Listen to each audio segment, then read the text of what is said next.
మనిద్దరి మధ్యలో ఏ జన్మలో ఏ తీరని రుణం ఉందో, మరెందుకు ఇంతలో ఈ బంధనం ఇన్నింతలు పెరిగిందో, అమాయకమైన నీ చిన్నారి నవ్వును ఏ తల్లి కందో, ఇటే నీ దారి ఉందని నిన్ను ఏ సుడి గాలి పంపిందో.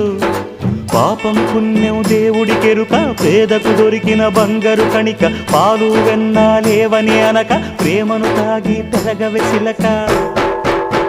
వలేసే పాడు లోకం కంటపడక ఉండు నాయనక, ఇలా నా గుండెలోనే గువ్వల కొలు ఉండిపోయింక. ఇటే పోస్తే ఎమున్నైనా నిలేస్తానే, మరింక ఏ కీడు నీ వంక రాలేదు.